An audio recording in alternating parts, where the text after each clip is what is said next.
They set up a single dad with a paralyzed CEO to test him, but his first move shocked everyone. David woke up at 5 in the morning that day. Not because his alarm went off, not because his daughter called out for him. He just woke up on his own, the way people do when something big is sitting on their chest and won't let them sleep past sunrise. He lay there for a minute, staring at the ceiling. The fan was spinning slowly. The room smelled the same way it always smelled, a little like laundry detergent, and something he couldn't quite name. Home, maybe. That's what home smells like when you've been in it long enough. You stop noticing it most of the time. But on mornings like this one, he noticed. He got up quietly. His daughter Nadia was still asleep in the next room. She was 8 years old and could sleep through anything. Thunderstorms, car alarms, the neighbors fighting. None of it touched her. She slept the way kids sleep when they feel completely safe. Arms stretched out wide, covers half on the floor. David used to worry about her getting cold. He didn't anymore. She always managed. He went to the kitchen and put the kettle on. While it heated up, he stood at the window and looked out at the street below. It was still dark, that kind of deep blue dark that comes right before dawn starts to creep in. A stray cat was crossing the road. A man in a yellow jacket was walking fast, head down. Somewhere in the distance, a truck was making its slow way through the neighborhood. David had lived in this apartment for 6 years. Before that, he and his wife Rena had lived in a bigger place across town. Back when there were 2 of them earning. Back when the future felt like something you could just reach out and grab with both hands. Rena died 3 years ago.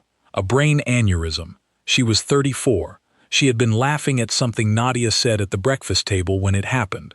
David was in the shower. By the time he came out, everything had already changed. He didn't like to think about that morning. He had gotten very good at not thinking about it.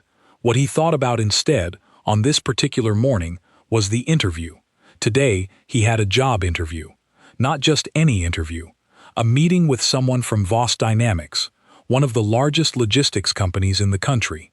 The role was Director of Community Operations. It paid more than he had ever earned in his life. It had good hours, real benefits, the kind of stability that would mean Nadia could go to a decent school without David worrying every month about whether the numbers added up. His sister Priya had found the listing and basically forced him to apply. "You've been sitting in that apartment long enough," she told him. Rena would not want this. You know she wouldn't. He had applied mostly to get Priya off his back. He did not think he would get a call back. But he got one. And now here he was, standing at his kitchen window in the dark, drinking tea that was still too hot to drink properly. He was nervous. Not the kind of nervous that makes you feel sick. The quieter kind. The kind that feels more like awareness. He was aware that this day mattered. He was aware that he hadn't been in a professional setting in a long time. He was aware that the shirt he had ironed the night before, a dark blue one, the nicest he owned, had been the shirt he wore to Rena's funeral. He had worn it only once since then, for his father-in-law's birthday dinner. Both times he had felt slightly wrong in it, like a person wearing a costume.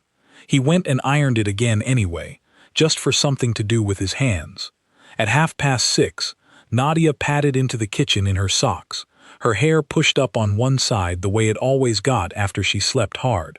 She looked at him in his shirt and his good trousers and said, without missing a beat, "You look different." "I have that meeting today," he said. She climbed up onto the kitchen stool and studied him the way kids study adults when they're trying to figure out how the grown-up is feeling, so they know how to feel themselves. "Are you nervous?" she asked. "A little," he said, which was honest. "Don't be," she said. "You're nice.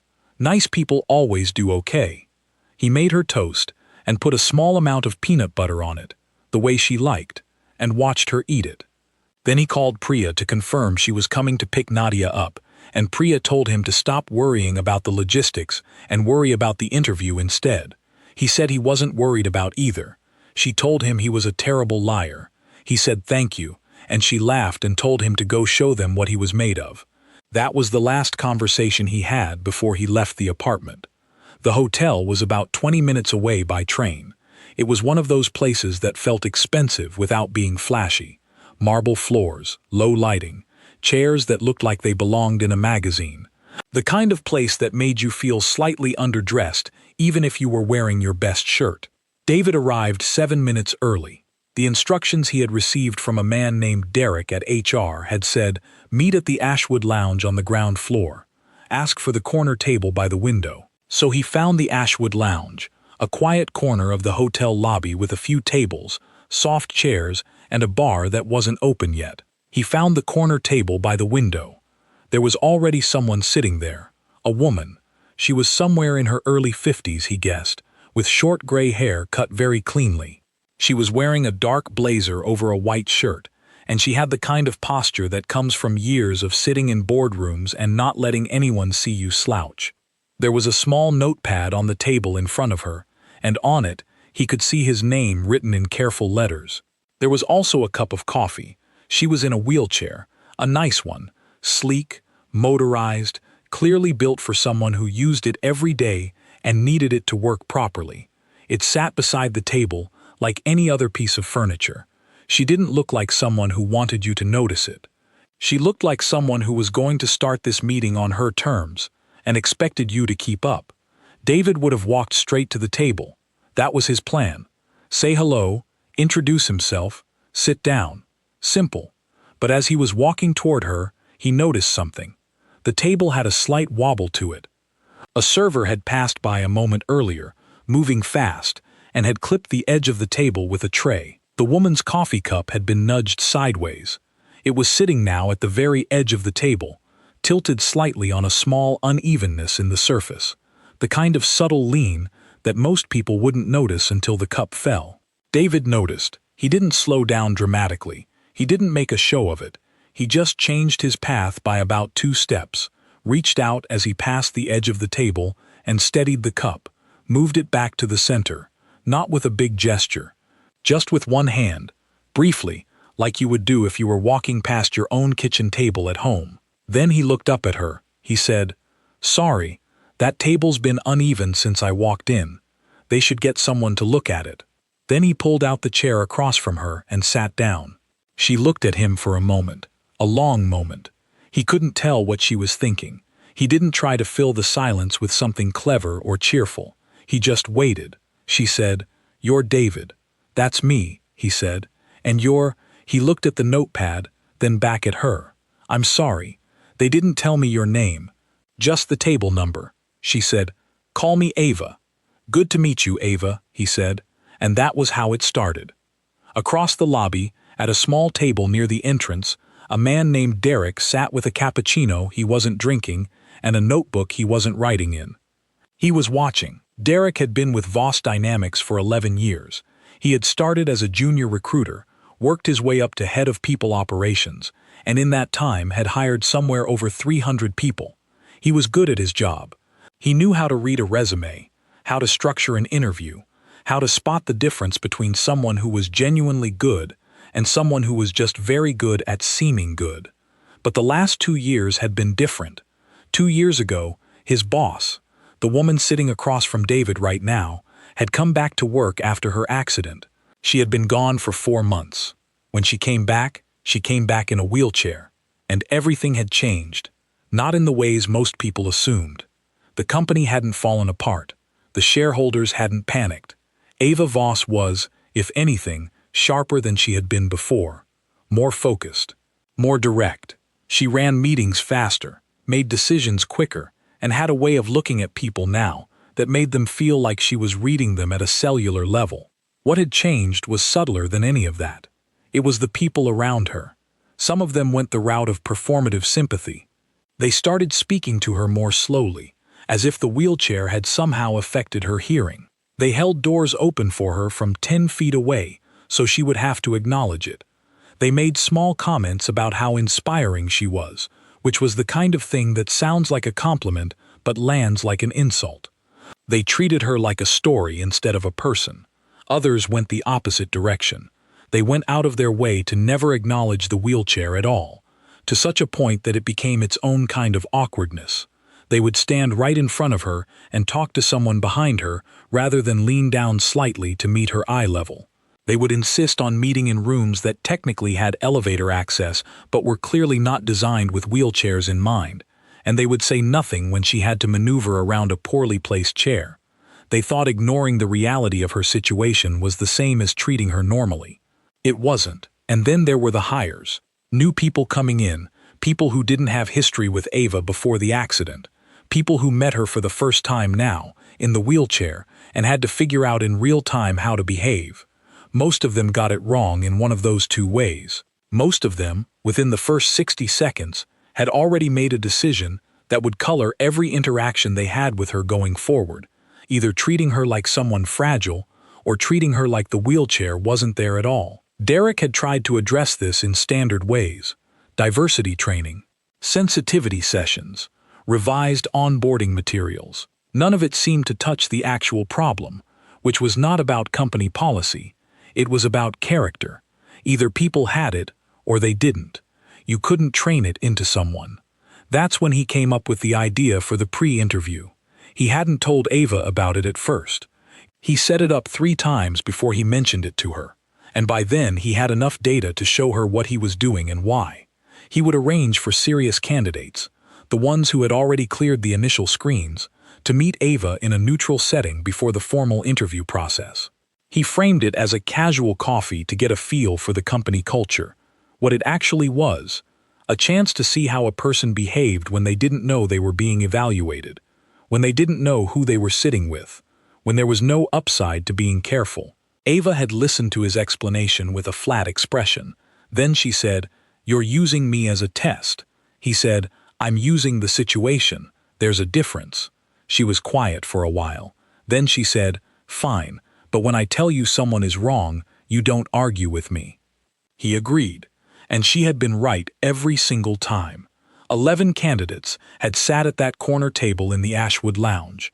6 of them had been too solicitous, falling over themselves to be helpful in ways that made the interaction feel like a charity event.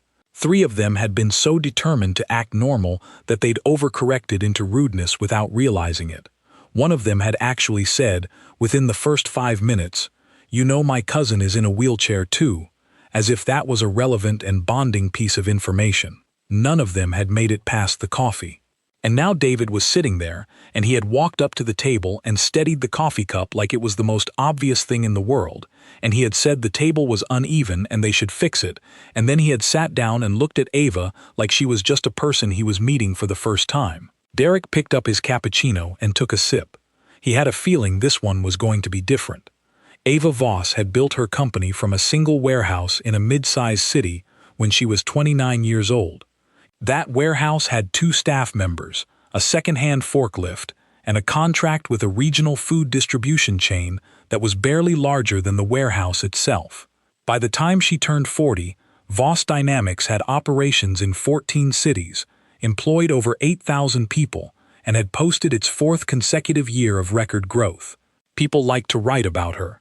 There was a type of story that business magazines enjoyed: the self-made founder, the person who started with nothing and built something enormous through sheer will and intelligence. Ava had been the subject of that story many times. She had been called visionary, relentless, brilliant. She had been photographed in her office, at conferences, on the covers of things. She was used to being looked at. What she was not used to was being looked at the way people looked at her now. The accident had happened on a Sunday morning in October, 2.5 years ago. She had been rock climbing in the mountains with a group of experienced climbers, people she had known for years, people who had made that kind of trip many times before. It was not a reckless outing. It was not the result of carelessness. It was the result of a single moment, a piece of equipment that had been checked and rechecked, failing at the worst possible angle, and then a fall, and then a hospital, and then the slow and brutal education in what spinal injury actually meant when it was your spine. She had been in rehabilitation for 4 months. She had done every exercise, attended every session, worked harder at getting better than she had worked at almost anything in her life. She was told she might regain some function over time. She hadn't. What she had instead was clarity. When you spend 4 months lying in a hospital thinking about your life, you get a very clear picture of what matters and what doesn't. She came back to Voss Dynamics with a shorter list of things she cared about and a much lower tolerance for anything on the list she didn't.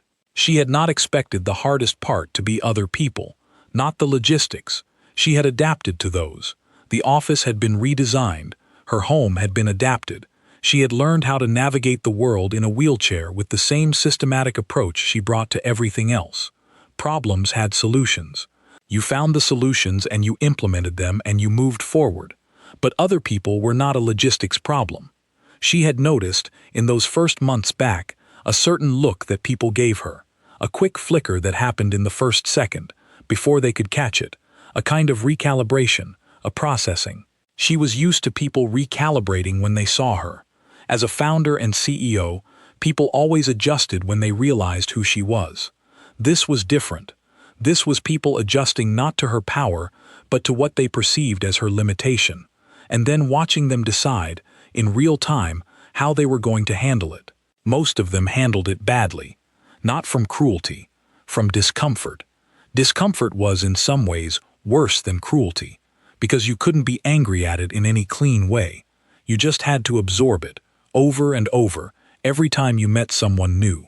She had become, without meaning to, a very difficult person to work for. Not because she had changed fundamentally, she had always been demanding, but now her demands had a harder edge because she had less patience for the social friction that came with being underestimated. And she was underestimated constantly, by people who meant well, by people who didn't, by people who would never in a million years have underestimated her before the accident, and who could not now seem to stop. When Derek had proposed the coffee test, she had said yes, not because she thought it would work, but because she had run out of other ideas. The last 3 people she'd approved had left within 6 months. One of them, when quitting, had said that working for someone with Ava's challenges had been harder than expected. She had made a note of the phrasing, someone with Ava's challenges, as if the challenges were hers and had nothing to do with the person speaking. She had interviewed 11 people in this lounge. She had told Derek no to every single one of them. Not because she was being difficult, because she was being accurate.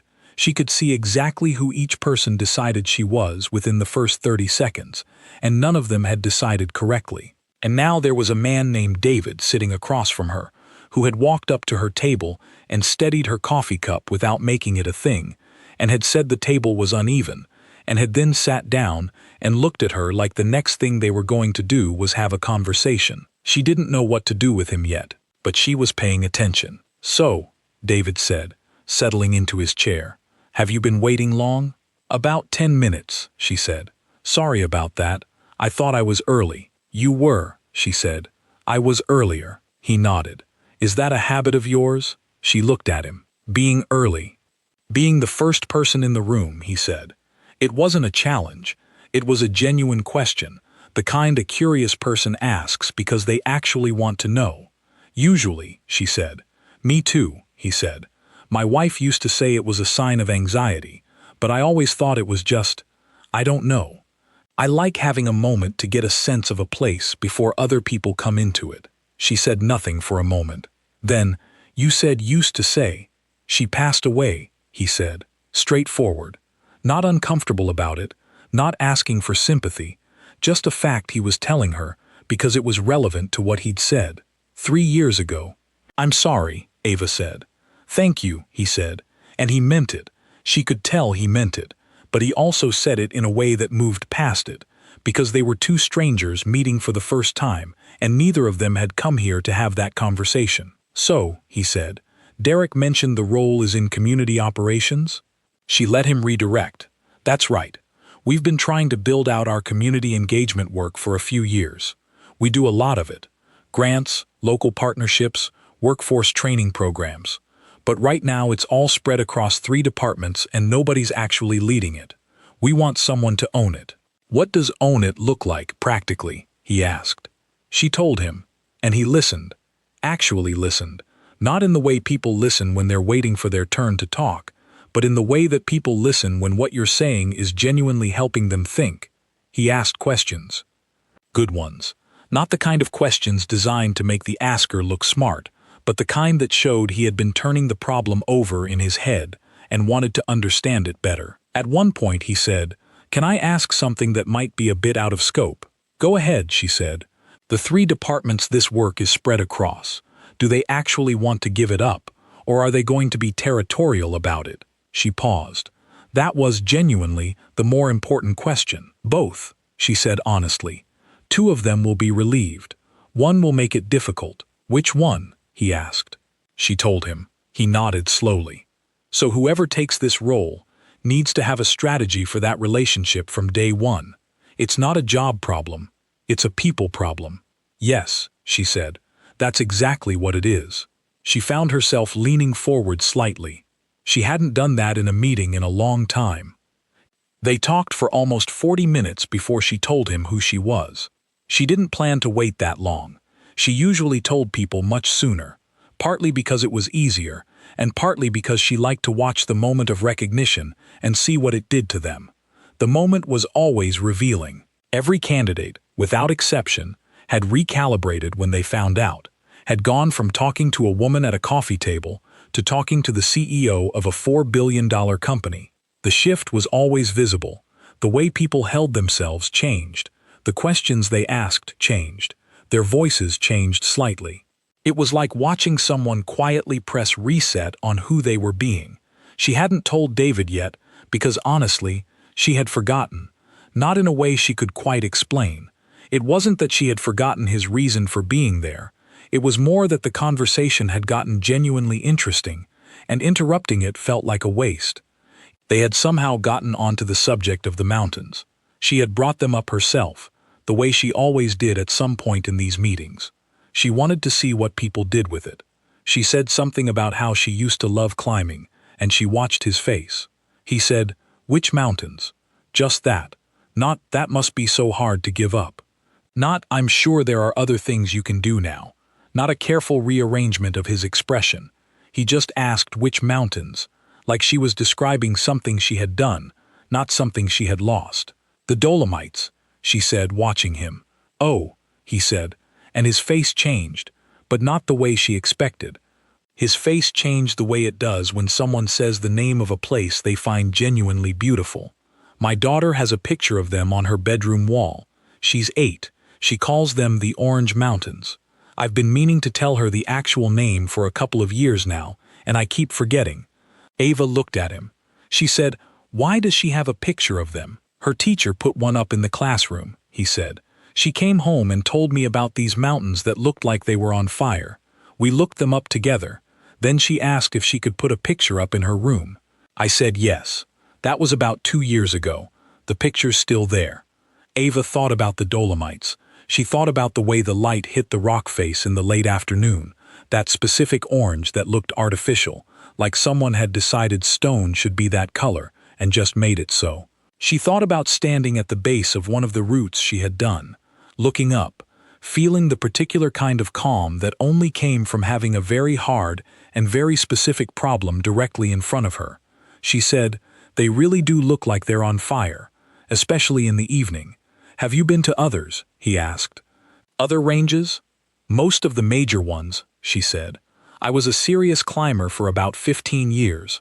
Before," she stopped, started again. "Before I stopped." He nodded. He didn't ask what stopped her. She found that she appreciated that more than she could explain. It was right around then that she decided to tell him. She said, "I should probably tell you something. My name isn't just Ava. It's Ava Voss." She watched his face. She was very good at watching faces. He blinked. Once. Then his expression shifted, not into the careful performance of impression she usually got, but into something more like genuine processing. Like he was connecting a few things together that he hadn't previously connected. "So Derek set this whole thing up," he said. It wasn't quite a question. "Yes," she said. He was quiet for a second. Then, "Was I supposed to know it was some kind of test?" "No," she said. That was the point. He sat with that for a moment. Then he said, "Honestly, that's a pretty smart way to do it. You learn more about how someone actually is when they don't know anyone's looking." He said it without any particular edge, without any indication that he was bothered by it, without the sudden awareness that he should now perform differently. He picked up his coffee and took a sip. She said, "You're not upset?" He shrugged a little. "I think I would have done the same thing. If I were you. He paused. I mean, not exactly the same thing. I don't run a multi-billion-dollar company, but the idea behind it. She looked at him. Across the lobby, she knew Derek was watching. She didn't look over. She said, "Can I ask you something?" "Sure," he said. "When you walked up to this table, and you moved the coffee cup, what were you thinking?" He looked slightly puzzled, like the question was more complicated than the action had been. "I was thinking the cup was going to fall," he said, "and then it didn't. That's about it." "You didn't think about anything else?" "Like what?" he asked. She shook her head slowly. "Nothing," she said. Never mind, but she was thinking about it. She was thinking about the fact that 11 different people had walked up to this table and all of them, every single one, had clocked her first, the wheelchair first, and made a decision about how to handle the situation based on that information. And this man had walked up and clocked the coffee cup first, and moved it, and then sat down. She didn't know what to do with that. She decided to give herself more time to figure it out. I've learned to be careful with that word, ended, because the thing I'm describing didn't end so much as exhaust itself. And I want honest answers, not interview answers. He said, "I'll do my best. I'm a bit out of practice." She nodded, and she started asking. The questions she asked were not the kind you find in job interview guides. She didn't ask him about his strengths and weaknesses. She didn't ask him where he saw himself in 5 years. Those questions told you almost nothing about a person. What she asked was different. She asked him to describe the worst professional decision he had ever made and what it had cost someone other than himself. He thought about it for a long time, long enough that she respected him for it. And then he told her about a time when he had been coaching a team of young men and had pushed one of them too hard, in a period when the kid was clearly struggling personally, and the kid had eventually quit. He said he had told himself at the time that he was preparing the kid for hard work. Looking back, he said, he had just wanted to win and had used the kid to do it. "It took me a long time to admit that," he said, "even to myself." She asked him what he thought the word community actually meant, in practical terms. He didn't give her a word salad answer. He said it meant the people who shared a problem and needed to share the solution. He said it was easy to do community work that made the company look good and did very little for the actual community. He said the test was whether you would do the work the same way if nobody was watching. She thought about Derek, in the corner, watching. She asked David about his daughter. Not as a test, or maybe a little as a test, but mostly because she was genuinely curious about someone who had packed a school lunch that morning and then come here and had this conversation. He talked about Nadia for a few minutes, the Orange Mountains picture, the way she made up her own words for things she didn't know the name of, the fact that she had her mother's way of tilting her head when she was thinking hard about something. He talked about her the way people talk about their greatest ongoing project. Not sentimentally, just honestly, like she was the most interesting thing in his world and he thought you should probably know that if you were going to know him. She asked him, at the end, why he wanted the job. He said, "Honestly, because my daughter needs stability, and this pays well and has good hours." That's the real answer. He paused. "But also because the work sounds like it actually does something. I've spent 3 years at home being useful in a small space. I think I'm ready to be useful in a bigger one." She nodded. She said, "Thank you for being honest about the money. Most people aren't?" He asked. "Almost nobody," she said. "Everyone pretends they're here for the mission. The mission matters, but so does being able to pay your rent." "Yeah," he said. "Exactly." She looked at him for a moment. Then she said, "I'm going to speak to Derek. You'll hear from us in the next few days." He stood up and extended his hand. She shook it. Firm, brief, no performance. He said it was good to meet her. She said it was good to meet him. He walked out of the Ashwood Lounge and through the lobby and out the hotel door. Ava Voss sat at the corner table by the window and looked at the spot where he had been sitting. Then she looked at the coffee cup, which was still sitting exactly where he had placed it. Derek was at her table before the door had finished swinging shut behind David. He sat down in the chair David had just vacated. He put his notebook on the table. He said, "Well?" She said, "You already know." "Tell me anyway." She picked up her coffee, looked at it for a moment, and put it down. He's different, she said. Different how? She thought about how to say it. She had spent 2.5 years developing a very precise vocabulary for describing the different ways people got it wrong around her. She didn't have a precise vocabulary for this, because this was the first time someone had gotten it right, and she was still figuring out what right even looked like. He doesn't see me as a problem to solve, she said finally. Derek said, to be fair, most of the others didn't think of it that way either. I know what they thought, she said. I know all the different ways people think about it. He wasn't doing any of those things. She paused. He walked up and moved the coffee cup, and then he sat down and had a conversation with me. That's it. That's the whole thing.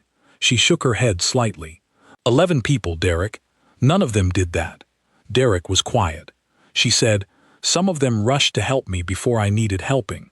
Some of them went out of their way to not help, which ended up being just as obvious. Some of them spent the first 20 minutes deciding what I could and couldn't handle. He moved the cup, and then he sat down, and he talked to me. She looked out the window. He never decided anything. He just responded to what was actually happening. Derek said, so we're offering him the role. Yes, she said. Give him a day to think about it. Call him tomorrow morning. Derek nodded and wrote something in his notebook. Then he said, you seem different in there too, if you don't mind me saying. She looked at him. You were leaning forward, he said. I could see from across the room. She said nothing. After a moment, she said, just call him Derek. He nodded and left. She stayed at the table for a little while longer. The hotel was starting to fill up now. Business people with rolling suitcases, a couple with a tired toddler, a group of conference goers with lanyards around their necks. She watched them move through the lobby. She had always been a people watcher. It was part of how she'd built the company, by watching how people actually moved through the world and understanding what they needed. She thought about what he had said when she asked why he wanted the job. I've spent 3 years being useful in a small space. I think I'm ready to be useful in a bigger one. She understood that. The scale of useful had changed for her too, though not in the way people assumed. She hadn't lost the desire to do things. She had sharpened it. She wheeled toward the exit, nodded at the doorman who held the door without making a production of it, and went out into the morning. David went home on the train, changed out of his good shirt, and spent an hour cleaning the apartment without quite being able to explain why. Cleaning was something he did when he needed to think. There was something about the repetition of it, wiping down the counter, straightening the chairs, that let the rest of his brain run quietly in the background. Priya called at noon. Well, she said. I think it went okay, he said. Okay like it went fine, or okay like something interesting happened. He paused. He was standing at the kitchen window again, looking at the street. Something interesting happened, he said. He told her about it. The coffee cup, the conversation, finding out who Ava actually was.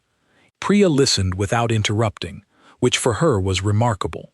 When he was done, she said, David, that's the CEO. You had a conversation with the actual CEO.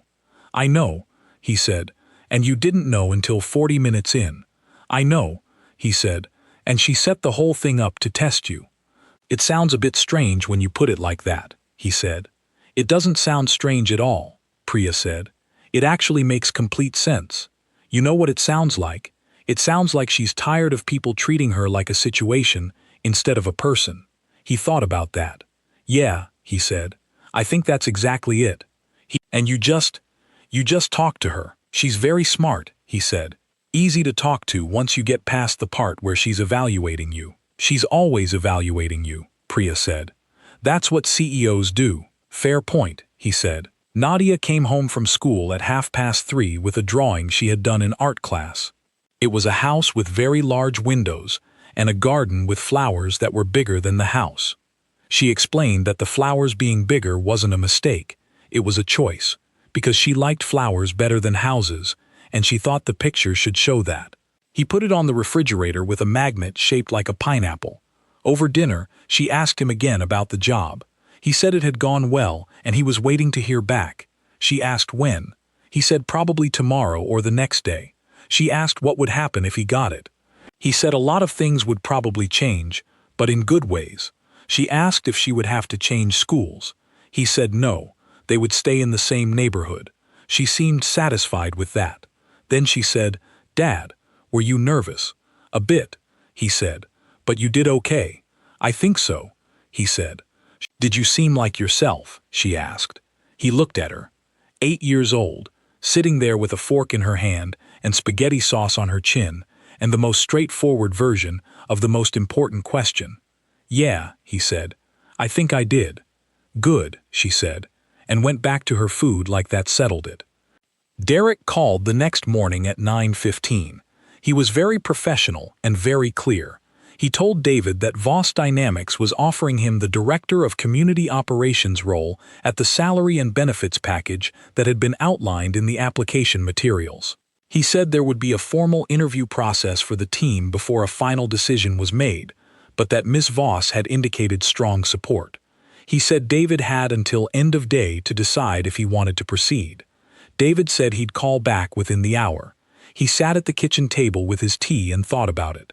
He thought about what the money would mean. He thought about stability, about Nadia's school, about being able to replace the washing machine that had been making a grinding noise for 3 months. He thought about going back to work, about using his brain the way he used to, about having somewhere to be in the mornings. He thought about Rena, about what she would say. He knew what she would say. She would say, "Stop sitting there making it complicated. Call them back." She had always been better at that. The deciding, he was the one who thought about everything from 8 angles. She was the one who picked an angle and moved. He called Derek back in 40 minutes. "I'd like to proceed," he said. "Excellent," Derek said. "We'll schedule the formal interviews for next week." The formal interviews went well. 3 rounds with different members of the leadership team. One of them was a man from the logistics division who asked David a lot of complicated technical questions, which David answered honestly, including the parts where he said he'd need to learn more about the specifics. That honesty seemed to land better than any alternative would have. The final round was with Ava Voss, this time in her actual office, with Derek present. Her office was different from what he had imagined. He had expected something dramatic. A corner suite, sweeping views, the architecture of power. Her office did have the views, but it was also a working space, clearly and genuinely. There were papers on the desk, a whiteboard with notes in 3 different colored pens, 2 monitors showing data dashboards he didn't recognize, a small shelf of books that had clearly been read, a photo on the desk that he didn't look at closely, but that seemed to be from a mountain somewhere. She didn't make a speech. She didn't tell him about the company's vision. She said, "You've met the team.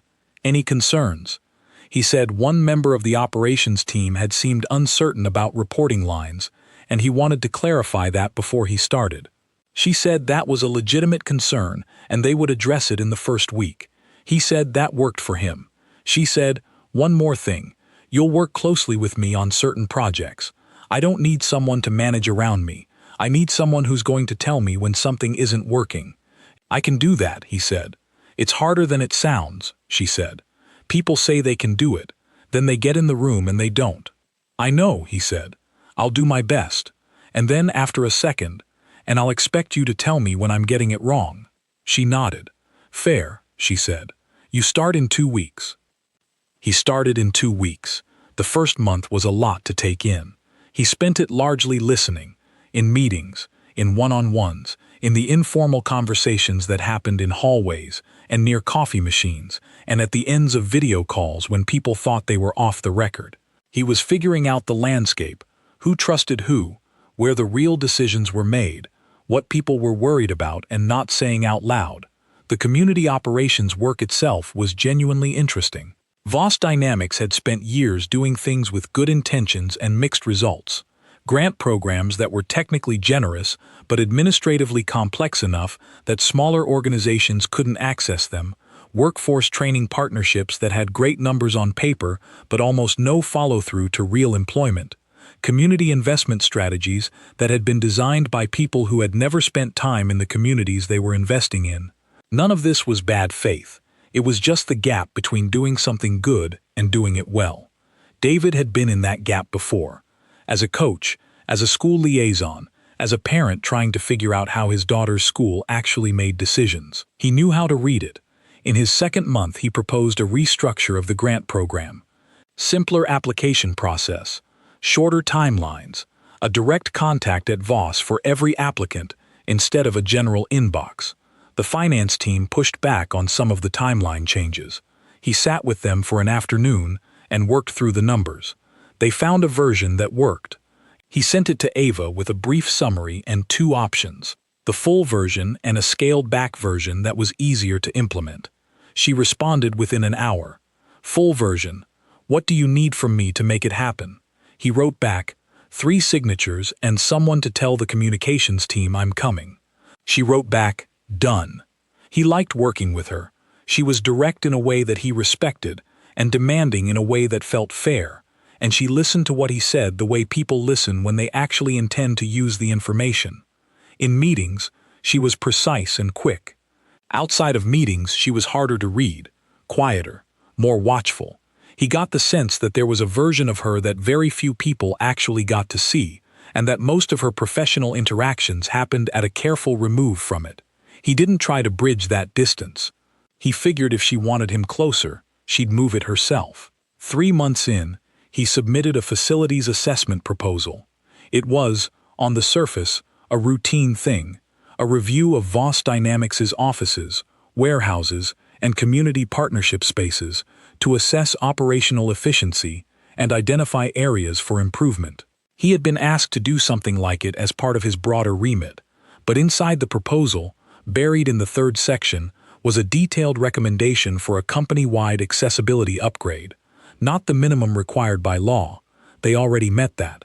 What he was proposing was a full redesign, adjusted counter heights in reception areas, tactile flooring indicators in warehouses, redesigned meeting rooms so that wheelchair users could sit at the table rather than beside it, accessible entrances at every location rather than just the ones that were publicly accessible, automatic doors that actually worked reliably, accessible bathrooms that weren't just technically code compliant but actually usable.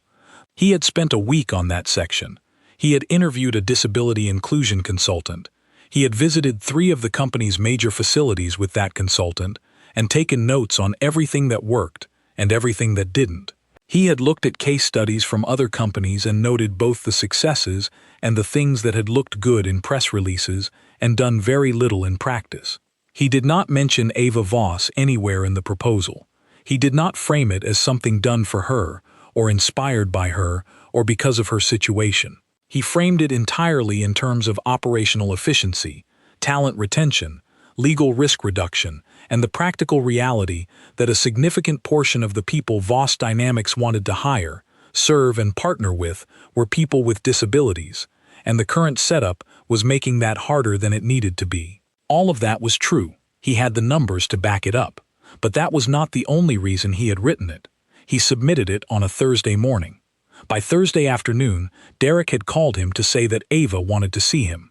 He went to her office. She was at her desk, and the proposal was on it. She looked at him for a moment when he came in that steady way she had, and then she gestured to the chair across from her. "Sit down," she said. He sat. She said, "This is a good proposal." "Thank you," he said. "The business case is solid. The numbers hold up." She paused. "I want to ask you about the 3rd section." "Okay," he said. "Why did you include it?" He had expected this question. He had thought about how to answer it. He said, "Because the table was uneven when I walked in, and I thought, we should fix it." She was very still for a moment. He held her gaze. The room was quiet. Through the window behind her, the city went on doing what cities do. She said, "You didn't include me in it." "No," he said. "Why not?" "Because it's not about you," he said. "I mean, you're one person. The upgrade is for everyone, for the people who want to come work here and can't navigate our warehouses, for the clients who come in for meetings and end up excluded from a room because of a door they can't open. He paused. There are a lot of people who interact with this company every day and spend energy managing around us instead of just getting on with things. That's wasted energy. We should stop wasting it." She looked at him. He could not tell in this moment what she was thinking. She was very good at that, at keeping her face its own landscape that you had to have permission to read. She said, "You thought about this from the beginning." He was quiet for a second. Then, "I thought about it more after the hotel." She said nothing. He said, "I noticed that morning that I had to park myself sideways at the table because of how the chairs were arranged, that the entrance from the street had a lip that would have been difficult to manage without help, that the bathroom signs were confusing." He paused. "I'm not saying I was running an accessibility audit at 7:30 in the morning. I just noticed." "Most people don't notice," she said. "I know," he said. "I didn't either before. I'm not pretending I was ahead of the curve. I notice things more now." He stopped himself before he said why. But she was watching him, and she was perceptive, and she probably understood what the now was doing in that sentence. She picked up the proposal and looked at it for a moment. Then she put it down. She said, "I want to approve this." "Okay," he said. "It's going to be a significant budget ask. I'll need you to present it to the executive team." "I can do that," he said. "They'll push back on some of it." "I know," he said. "I have responses." She almost smiled. It was a very small thing, and it was gone in a second, but he caught it. He didn't say anything. He just noted it, the way you note a small, good thing that happens on a day that needed it. She said, "Good. I'll set up the meeting." He stood. He was about to leave when she said, "David." He turned back. She said, "The hotel, when you moved the cup, was that something you thought about or something you just did?" He thought about it honestly. "I just did it," he said. "It was going to fall." "Yes," she said, "it was." He nodded and left. The executive meeting was 2 weeks later. The room had 12 people in it. David presented for 35 minutes. He walked them through the business case calmly and in plain language. He had 3 slides. He did not use any language designed to make them feel guilty. He did not make it emotional. He made it practical. The pushback came from 2 directions. The VP of Operations said the timeline was unrealistic. David walked through the phased implementation plan he had built with the consultant and showed them which elements could run in parallel. The timeline was adjusted, but the scope stayed the same. The head of finance said the budget was more than anticipated. David said yes, and walked through the 3-year projection, showing where the savings in talent acquisition, retention, and risk reduction would offset the upfront cost. He had had that conversation with finance the week before, and they had helped him build those numbers, which meant they couldn't easily argue against them in the room. At the end of the presentation, Ava said, "Any further objections?" There were none. "Then we're approving this," she said. "David, please work with Derek to confirm resourcing. I want Phase 1 started before the quarter ends." He said he would, and he left the meeting room and stood in the corridor for a moment, not quite sure what to do with the specific feeling that was happening in his chest. It wasn't exactly pride. It was more like recognition, like the feeling of a door opening. He thought about Rena, about what she would say. She would say, "See, I told you." He smiled at the corridor wall. Then he went back to work. 6 months in, the first phase of the accessibility upgrades was complete. 12 facilities. 43 specific changes, ranging from automatic door openers to full bathroom redesigns to new internal wayfinding that worked for people with visual impairments as well as mobility differences. The construction had been disruptive in some locations, and there had been complaints, and David had responded to each one directly. On the day the last facility in Phase 1 was completed, he got an email from an employee at the Durham Distribution Center, a man in his mid-30s, who worked in data operations and had been with the company for 4 years. The email said, "I don't know if you're the right person to send this to, but someone told me you were behind the accessibility upgrades. I'm in a wheelchair. I've been coming in through the loading bay entrance for 4 years because the main entrance was difficult. I went through the main entrance this morning. Just wanted to say thank you." David forwarded the email to Ava with no comment. Just the forward. She replied with 2 words. "Good work." He thought about those 2 words more than was probably warranted. Around the same time, something shifted in how he and Ava worked together. It was gradual, not dramatic. The professional distance stayed. They were not friends in the way that involved knowing each other's full lives. but the professional respect deepened in a way that started to feel like something else. Like trust, maybe. The specific kind of trust that comes from having seen someone in several different situations and finding them to be consistently the same person. She started calling him directly rather than going through Derek for certain conversations. He started being more direct with her when he thought something wasn't working, and true to his word, she responded to that directness constructively rather than defensively. They disagreed, occasionally, about approach. She moved faster than he did, sometimes. He was more willing to spend time in the building phase of something. These were different ways of working, and they figured out how to navigate them. One afternoon, she called him into her office and said she had been approached by an industry group to speak at a conference on corporate community investment.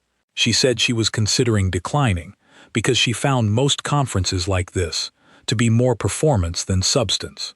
He said he thought she should go. She asked why. He said because the work is real, and if you talk about it in a room full of people who are still doing the performance version, at least one of them will go back and do it differently. She looked at him. She said, "That's an optimistic read." He said, "Maybe, but the one person makes it worth going." She was quiet for a moment. Then she said, "Fine, but you're coming with me. Someone needs to handle the actual content." He said, "That's very flattering." She said, "It wasn't meant to be." He smiled. She looked away, but he could see very clearly that she was not as entirely unmoved as she was pretending. The conference was 3 weeks later, in a different city. They flew there on a Tuesday morning. He sat across the aisle from her on the plane. She worked the whole flight, which did not surprise him. He looked out the window for a while, then worked too. At one point she said, without looking up from her laptop, "Your daughter's name is Nadia." He looked over. "Yes. You mentioned it," she said. "In the hotel, I remembered." "She just turned 9, he said. Ava nodded. She said, "Does she know what you do?" "She knows I work for a company that moves things from place to place," he said. "I explained the community side once." She said, "So you help people?" I said yes. She said, "That's a good job, Dad." End of conversation. Something moved across Ava's face. Something he didn't try to name. "She sounds like a good person," Ava said. "She is," he said. "I think she's going to be better than both her parents, to be honest." "Which is what you want," Ava said. "Is it? That's the whole point," he said. "You're trying to produce something better than you are. If you've done it right, they should be able to do things you couldn't." She was quiet for a moment.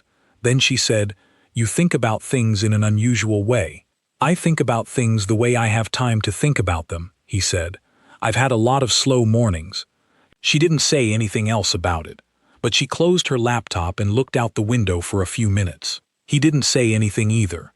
They were both quiet in the same space, which was, he had come to notice, something they were able to do without it becoming awkward. It was not a dramatic flight. Nobody said anything that changed the world, but something settled a little, up there at 35,000 feet, in the way things sometimes settle when two people are no longer figuring each other out, and have started, without either of them quite deciding to simply be in each other's company. The conference went well. Ava spoke for 25 minutes and was excellent, honest in a way that clearly surprised people who had expected polished corporate speak. She talked about what they'd tried that hadn't worked, and why. She talked about the gap between good intentions and real outcomes. She talked about the accessibility upgrades without making it a personal story, framing it entirely as an operational decision that had also turned out to be the right thing to do. Afterward, 3 different people from 3 different companies came to find David and asked if they could talk to someone at Voss about how they had structured the program. He took their cards. He told them he would have someone from the team reach out. On the flight back, Ava said, "You were right about the conference." "Which part?" he asked. "The one person," she said. "There were at least 3. He smiled. "Does that mean I get to say I told you so?" "No," she said. "It means I'm noting that your judgment was correct. There's a difference." "Very important difference," he agreed. She looked at him for a moment, in a way that was hard to read. Then she said, "You're good at this, you know." "At conferences?" he said. "At people," she said. at seeing what they need and not making a big thing out of giving it to them. He was quiet for a second. He said, "I learned it from a pretty good teacher." She raised an eyebrow. "My wife," he said. "She was much better at it than I am. I'm still catching up." Ava looked out the window. The clouds below them were very white in the evening light, the kind of white that looks almost solid, like you could step out onto them. She said, "She would be proud of you." He didn't say anything for a moment. He looked out the window too. Then he said, "Yeah, I think she would." And that was the end of that conversation. A year passed, then a little more. The Community Operations Department became, over that time, something real, not just a function. A genuine part of how the company operated, woven into decisions rather than added on top of them as an afterthought. The grant program had tripled in applicants and doubled in actual useful impact, measured not by the number of grants given, but by specific outcomes the organizations themselves reported. The workforce training partnerships had been restructured so that Voss hired directly from several of them, closing the loop that had previously just dangled open. The accessibility work continued past Phase 1, into Phase 2 and then Phase 3. Each phase built on the previous one. Each phase revealed more that needed doing. David had stopped thinking of it as a project with an end date and started thinking of it as a way of operating, something you kept doing, kept adjusting, kept improving, because the world kept changing and what people needed changed with it. Nadia turned 10, then 11. She visited his office once, for a bring your kid to work thing, and spent most of the day drawing at his desk while he had meetings. She drew a picture of the company's warehouse that made it look like a castle, with the loading bays as the gates and the trucks as horses. He put it on his office wall. It stayed there. Ava and David worked together well. They remained professionally what they had always been: colleagues, collaborators, people who trusted each other's judgment. But the texture of that relationship had changed in ways neither of them talked about directly. She called him by his first name always, in meetings where she didn't do that for anyone else. He told her more than once when he thought she was wrong about something, and she told him the same, and neither of them was graceful about it, but both of them were honest, and that turned out to be enough. She asked him once, late in a day when they had both been in too many meetings and the office had emptied out around them, what he had thought when he first found out who she was. That morning in the hotel, the moment she told him, he said, "Honestly, I thought you were impressive even before I knew. Finding out just explained some of the questions you were asking," she said. "That's diplomatic," he said.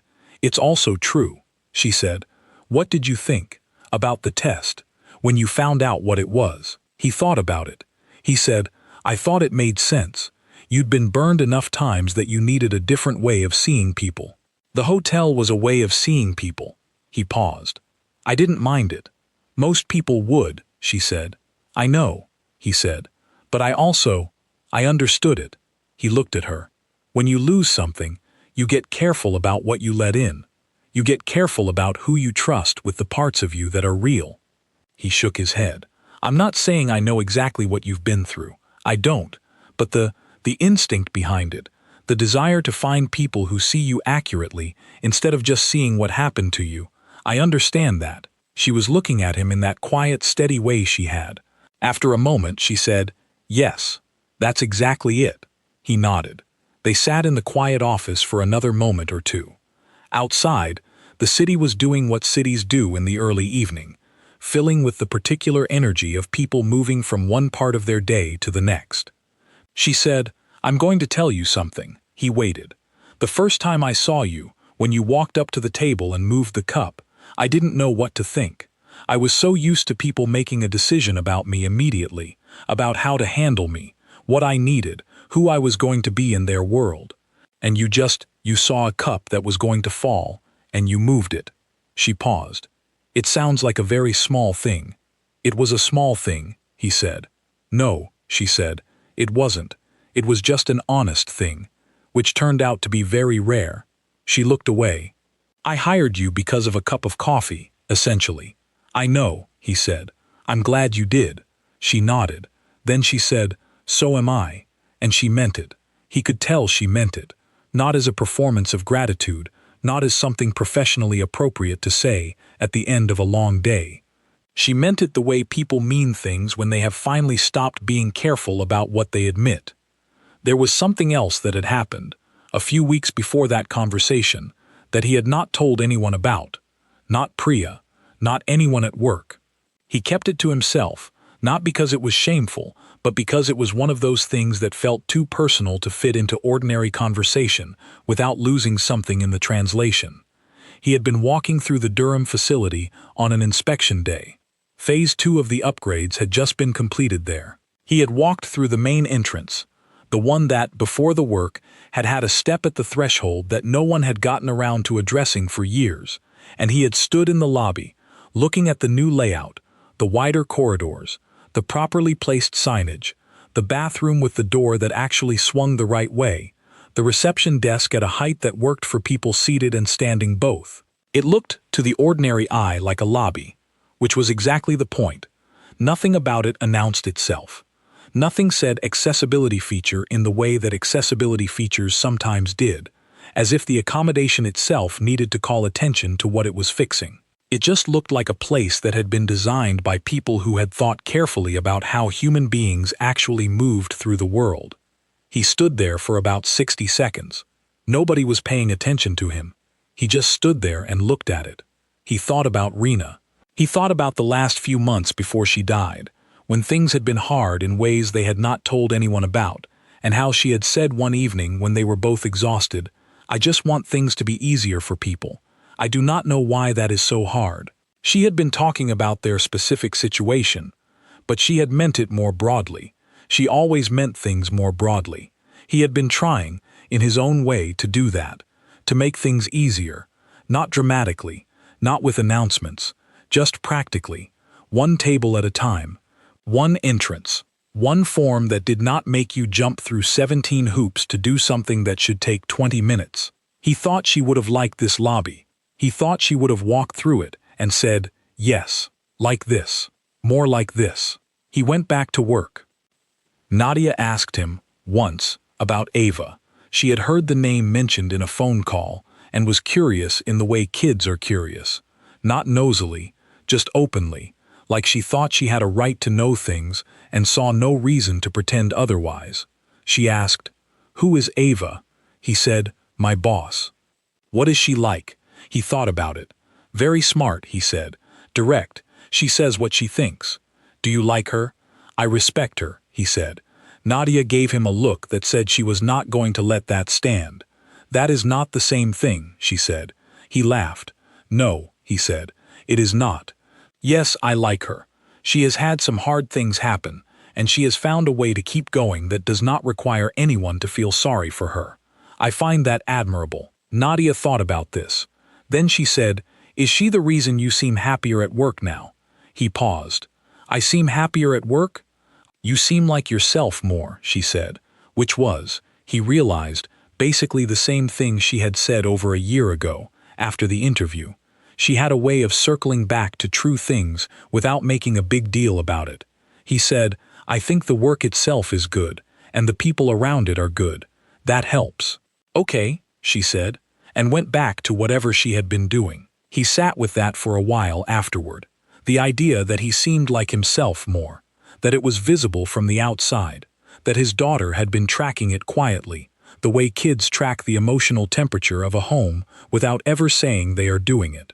He made a note to himself, not a literal note, but the kind you make when you want to hold on to a feeling before it slips away. This is what it feels like. Remember this. The feeling of being in the right place, doing the right kind of work, with the right people around you. It does not announce itself.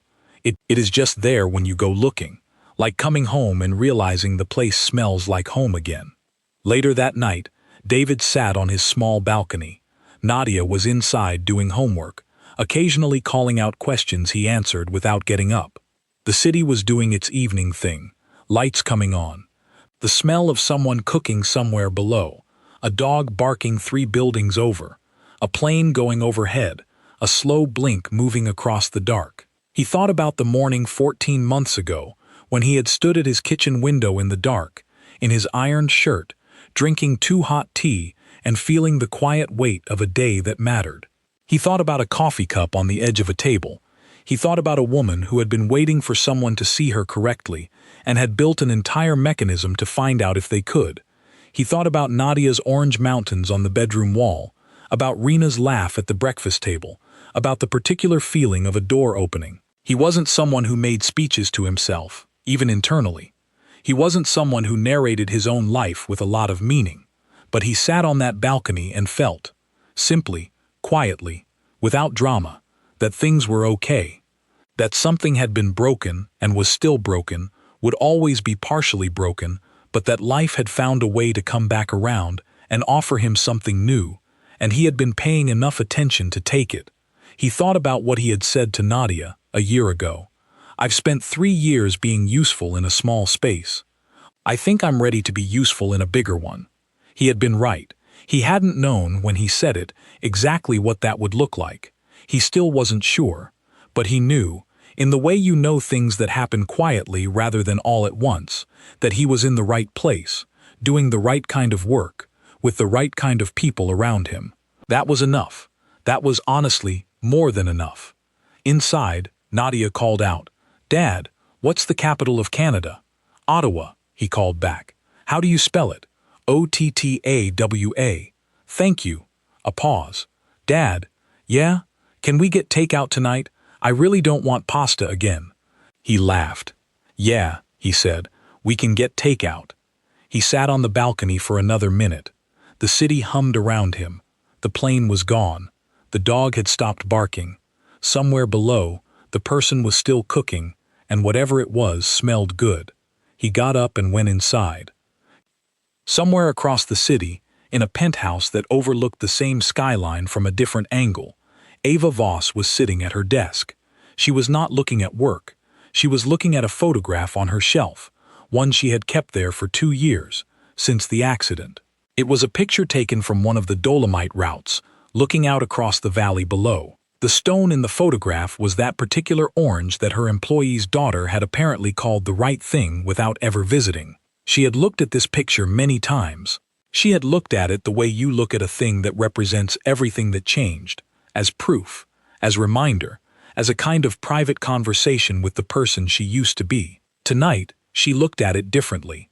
Not as a loss, not as a before and after, just as a very beautiful place, where the light hit the stone and made it look like something burning.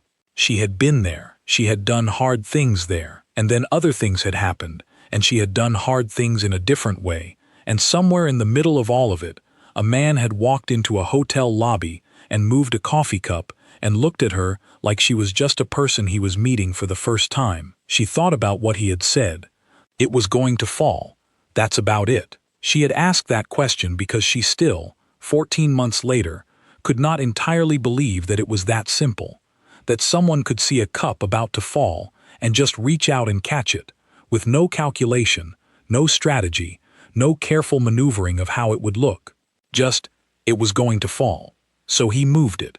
She had spent so long watching people decide how to handle her. She had almost forgotten that some people just responded to what was actually in front of them. She looked at the photograph for a moment longer. Then she turned back to her work. The city hummed outside the window. The night was going on, the way nights do, full of people in their own apartments, their own balconies, their own small and enormous lives, all of it running alongside each other without any of them quite knowing how close they were to each other's stories. The table had been uneven. Someone had fixed it. It turned out that was the whole thing.